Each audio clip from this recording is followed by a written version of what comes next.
أعوذ بالله من الشيطان الرجيم وبه نستعين وعليه نتوكل والصلاة والسلام على أشرف الأنبياء والمرسلين أما بعد. Mga magulang at mga kapatid sa panampalataya, Assalamualaikum warahmatullahi wabarakatuh. Magandang araw po sa inyong lahat at ngayong araw po biidhnillah ang ating pag-usapan ay patungkol po sa mga dapat at hindi dapat na gawin ng babaeng mayroong regla o buwan ng dalaw. Ito po ay pang dalawang pong episode natin, pang 20 na episode natin sa mga mabubuting asal sa relihiyong Islam, na ito po ay para po sa bawat Muslim. Ito po yung mga aral na dapat ginagawa ng isang Muslim sa kanyang pang-araw-araw. So ito po yung pang 20 na episode natin. Dito po ang pag-usapan natin, una yung mga ipinagbabawal po sa isang babaeng mayroong regla. Ang pinakauna po na ipinagbabawal sa babaeng may regla ay ang pagdarasal. Bago natin pag-usapan itong mga ipinagbabawal, ay dapat natin malaman na ang Islam po ang tinatawag na wasatiya, pinakagitna at nagbibigay ng parangal sa mga kababaihan. At dahil dito makikita natin halimbawa, ang mga Hudyo, sa kanilang paniniwala, kapag ang babae ay mayroong regla, ay ito ay dapat na siya ay tinatawag na umalis sa kaloob ng bahay nila. Ibig sabihin siya ay sa loob ng kwarto lang o kaya ay sa labas ng bahay, mayroong kwarto doon, mayroong mga tinatawag na pwedeng manatili doon ng babae hanggang matapos ang kanyang regla. So isa po yan sa kanilang mga tinatawag na paniniwala. Ngunit ang relihiyong Islam po ay tinatawag na nagbigay po ng magandang paniniwala at parangal sa mga kababaihan. Ngunit itong mga bagay na ito, yung ipinagbabawal sa mga kababaihan ito, hindi po inobliga sa kanila ang mga bagay na ito dahil yung buwan ng dalaw sa kababaihan ay kabilang po sa, syempre hindi bilang isang lalaki, hindi natin alam, hindi natin naramdaman ang mga bagay na ito, pero ito po ay pagbibigay ng kaluwagan sa mga kababaihan dahil sila po ay hindi inobliga sa kanila itong mga gawain na ito tulad ng sala, pag-aayuno dahil sa kanilang buwan ng dalaw. So itong bagay na ito po ay awa ng Islam sa mga kababaihan. At kaya po nang nakuha natin sa naunang mga video natin patungkol sa mga katayuan ng babae sa relihiyong Islam, kabilang po sa tinatawag ng awa ng relihiyong Islam sa mga kababaihan ay hindi po inobliga sa kanila ang tulad ng sala, pag-aayuno kapag sila ay sa panahon ng tinatawag na buwan ng dalaw. Dahil syempre sa experience na nakikita ko, sa halimbawa sa aking asawa, sa aking tinatawag na naririnig sa mga kababaihan, na minsan may mga babae na kapag sila ay nasa menstruation, yung tinatawag na buwan ng dalaw, ay talagang napakahirap minsan. May mga babae na sumasakit ang kanilang tiyan, ang kanilang puso, at yung babae na minsan nawawala minsan sa mood nila dahil yung pakiramdam nila. So alhamdulillah, awa po ito ng Islam na may mga bagay na hindi po inobliga sa kanila bilang awa sa kanila ng relihiyong Islam. So kabilang po sa mga ipinagbawal sa isang babae na mayroong regla ay yung sala o pagdarasal. Hindi po isang babae na may regla ay hindi po magdarasal at hindi po niya babayaran ang tinatawag na mga naiwan niyang sala. So ibig sabihin, kung mayroon siyang 5 days o 6 days na regla, yung mga naiwan niya na sala ay ito ay tinatawag na hindi niya babayaran bilang awa sa kanya ng Allah subhanahu wa ta'ala, ay hindi obligado sa kanyang pagdarasal at hindi siya pinapahintulutan na magdasal. Ito yung sa pagdarasal. Sinabi sa hadith ni Propeta sallallahu alaihi wasallam, sa hadith ni Imam Bukhari at Imam Muslim, na idha aqbalatil haydha fad'is salah. Sa hadith na ito sinabi ng Propeta na kapag dumating sa isang babae ang tinatawag na regla, ay iwan niya ang pagdarasal, at kapag naman umalis na, natanggal na yung kanyang tinatawag na regla, ay siya ay maligo, maglinis, at pagkatapos ay siya ay magsagawa ng pagdarasal.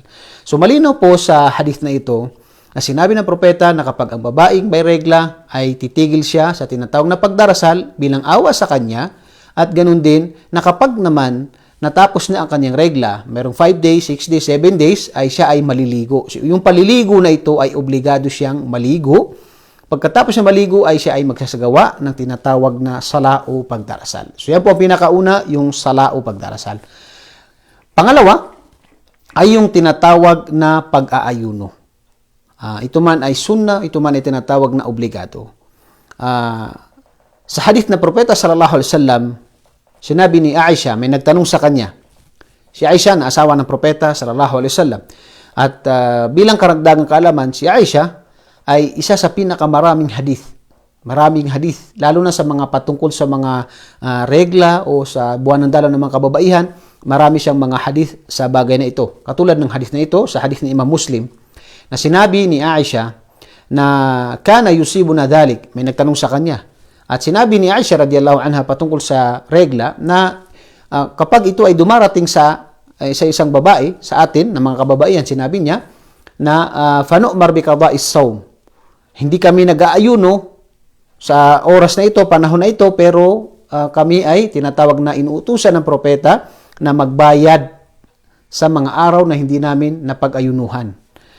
Wa nu'maru bi qada'is sala, wala nu'maru bi qada'is sala. At hindi kami inuutusan na kami ay magsagawa ng sala bilang pambayad sa mga naiwan namin. So ang sala, kanina nakuha natin na hindi po babayaran ang isang babaeng mayroong regla. Pero yung tinatawag na pag-aayuno, kung naiwan niya sa halimbawa sa Ramadan, meron tayong 29 days o 30 days. So naiwan po niya 5 days o 6 days. Pagkatapos ay nag-ayuno siya. So pagkatapos po ng Ramadan, ay obligado po sa kanya kapag siya ay makaoras na siya ay tinatawag na mag-ayuno na babayaran niya yung 5 days o 6 days na naiwan niya sa buwan ng Ramadan dahil sa kanyang regla. So awa din ng Allah subhanahu wa ta'ala sa kababaihan na kapag meron siyang regla ay hindi siya mag-ayuno. Ngunit babayaran niya. Hindi po katulad ng sala na ito ay hindi na babayaran. Pangatlo, ay pinagbabawal sa kababaihan ay yung pag-ikot, yung tawaf sa Kaaba. Yung tawaf sa Kaaba. Yung tawaf sa Kaaba ay ipinagbabawal sa isang babaeng may regla na siya ay tinatawag na magtawaf o mag-ikot sa Kaaba. Ito yung tinatawag na pagsasagawa ng umrah o pagsasagawa ng hajj. Ang katibayan dyan ay sa hadith ni Imam Bukhari at Imam Muslim na sinabi ni Propeta sallallahu alaihi wasallam dahil nahuling magsagawa ng hajj itong si Aisha radhiyallahu anha dahil dumating sa kanya yung tinatawag na regla. Kaya sinabi sa kanya ni Propeta sallallahu alaihi wasallam, if'ali kama yaf'alul hajj ghaira an la tatufi bil baiti hatta tathuri. Sinabi ni Propeta sallallahu alaihi wasallam na gawin mo ang ginagawa ng katulad ng nagsasagawa ng hajj, yung pag-alala kay Allah, yung tinatawag na pagpunta sa Mina, pagpunta sa Arafah, maliban sa hindi mo lang pwedeng gawin na ikaw ay magsagawa ng tawaf, maliban sa ikaw ay tapos na sa iyong regla at ikaw ay nakapaligo. So yun ang tinatawag na isa sa mga bagay na pinagbabawal din ay yung pagtawaf o pag-ikot sa Kaaba. Maliban doon ay pinapahintulutan yung sa Arafah, sa Muzdalifah, Jamarat, yan ay lahat ay pinapahintulutan sa isang mayroong regla. Maliban lamang sa pag-ikot o yung tawaf na tinatawag na sa mga nag-umrah, yan ay haligi na tinatawag na umrah at saka haligi ng hajj, yung tawaf sa Kaaba. So yan ay hindi pinapahintulutan. Kabilang din doon, pang-apat na ipinagbabawal sa isang babae na mayroong regla ay ang makipagtalik sa tinatawag na kaniyang asawa. Makipagtalik sa asawa, yan po ay ipinagbabawal sa isang babae. Kaya sa kalalakihan, kapag po sa oras ng regla ng inyong asawa ay haram po ipinagbabawal na tinatawag na makipag-shipping sa tinatawag na asawa. Sa pag-aaral, napatunayan po nila na maaari magkaroon ng sakit sa babae o sa lalaki kapag nakikipagtalik sa isang babaeng may regla. At dito po ay pinagbawal ng relihiyon Islam. Sinabi sa hadith na may nagtanong kay Propeta sallallahu alaihi wasallam na kanyang sinabi, isna'u kulla shay'in illa nikah. Sinabi ng Propeta, gawin niyo ang ibang mga bagay maliban lamang sa pakikipagtalik. So pakikipagtalik sa oras ng regla o sa panahon ng regla ng babae, yan po ay pinagbawal na banggit sa hadith ni Imam Muslim. So malinaw po yan na yan ay pinagbabawal sa oras ng tinatawag na regla ng babae. Kabilang din sa ipinagbabawal ay yung sa pakikipaghiwalay ng lalaki sa kanyang asawa sa oras na mayroong regla ang babae. Yan po ay inutusan isang sahaba na dumating kay Propeta sallallahu alaihi wasallam na pumunta siya at hiniwalayan niya ang kanyang asawa at sinabi sa kanya ni Propeta sallallahu alaihi wasallam dahil ang babae na yun ay sa panahon na siya ay nasa regla. Sinabi ng Propeta sallallahu alaihi wasallam, raji'ha thumma amsikha hatta tutahhar. Sabi ng Propeta sallallahu alaihi wasallam, balikan mo siya at huwag mo siyang hiwalayan hanggang sa siya ay makapaglinis matapos yung regla niya. Pagkatapos ay magkaroon siya ulit ng tinatawag na regla at siya ay maglinis muli. Ngayon, nasa tao na yun kung hiwalayan niya ang asawa o hindi. Ang pinag-usapan natin dito, halimbawa, yung babae, nag-away sila ng kanyang asawa. So, nag-usap sila, halimbawa, sabi ng lalaki, tapos mag-hiwalay na tayo.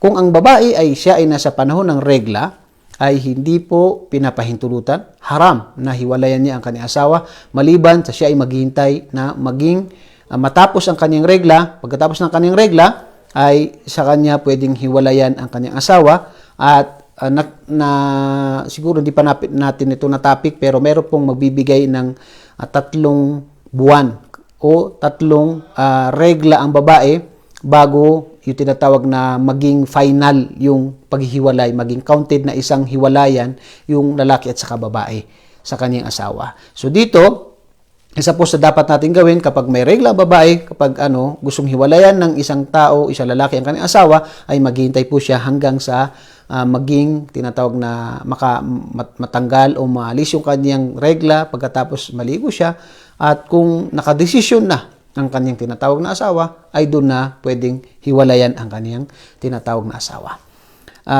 Kasama rin doon sa ipinagbabawal sa isang tinatawag na mayroong regla ay yung paghawak ng Quran. Yung paghawak ng Quran. Actually, nahati dito ang ating mga ulama. Nahati ang pananaw dito ng ating mga ulama. Mayroong mga ulama na pinahintulutan nila sa isang may regla na humawak ng Quran. At kabilang sa nagsabi na ito ay mas mainam na ang babae na kapag hawak siya ng Quran ay tinatawag na siya ay gumamit ng gloves. Yan ay, kung nagkakamali, itinanong yan kay Sheikh Ibn Uthaymin rahimahullah na mas mainam kung magbabasa ang isang babae sa Quran, magbabasa ang babae ng Quran na siya ay sa panahon ng regla, ay siya po ay pwedeng sa cellphone, yun po ang mas mainam, o kaya yung sa ulo niya. Kung hahawak naman ng Quran, ay gumamit siya ng gloves para hindi niya mahawakan ng diretso ang Quran. Ang pagbabasa naman ng Quran, ay nahati ang mga pananaw ng mga ulama. Merong nagsabi na ito ay haram, ito ay tinatawag na, may nagsabi naman na ito ay pinapahintulutan. At ang pinakamalapit, inshallah, ay ito yung tinatawag na pinapahintulutan, lalo na kung ito ay kinakailangan ng tao na magbasa ng Quran. Magkaiba kasi ang sitwasyon ng isang may regla dahil wala siyang tinatawag na choice hanggang matapos yung 5 days, 6 days, 7 days bago matanggal yung kanyang regla.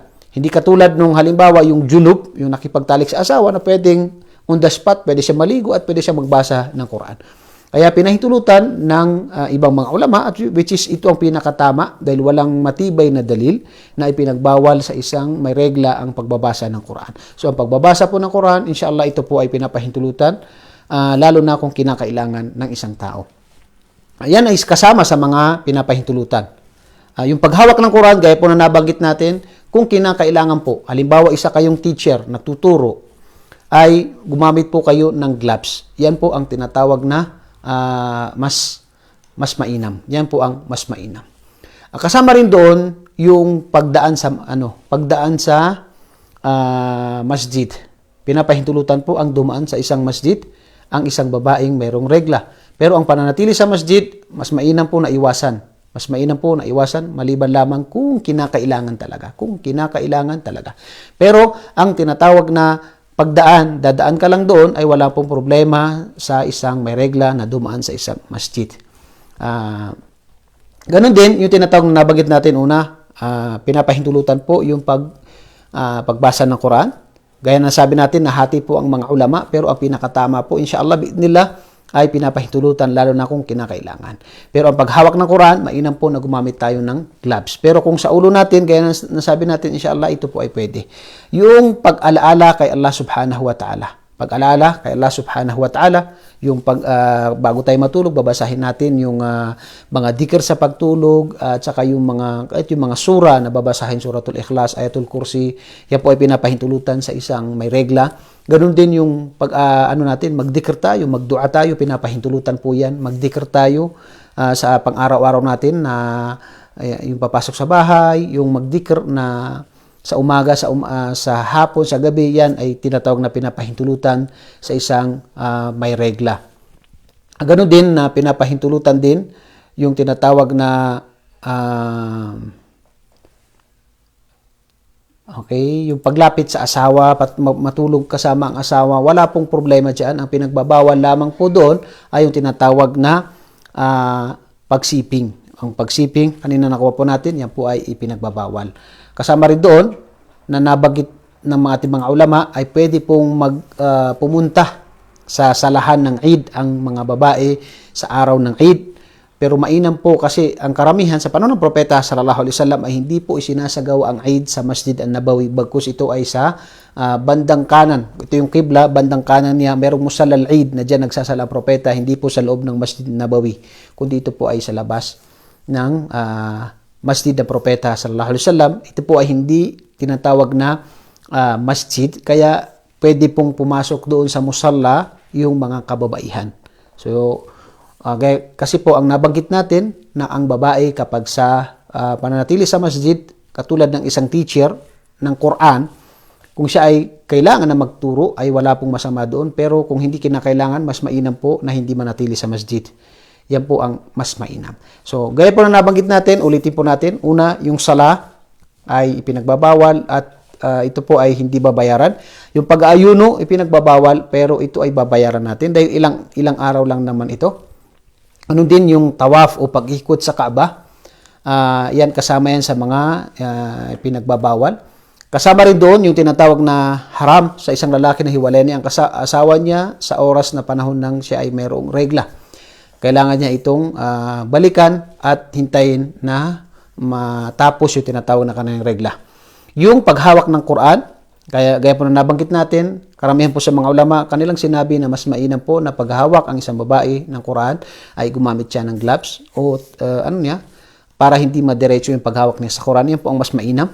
At ganoon din, yung pagbabasa naman ng Quran, nahati ang mga ulama, pero ang pinakamalapit po, bidnillah inshallah, katulad ng sinabi ng ating mga ulama, na pwede po, lalo na kung kinakailangan na magbasa ng Quran, lalo na kung ating sa ulo yung pagbabasa ng Quran sa cellphone natin, inshallah ito po ay pinapahintulutan. Ganun din yung pag-alala kay Allah subhanahu wa ta'ala, dhikr sa ating pagtulog, sa pagkain, sa umaga, ito ay pinapahintulutan.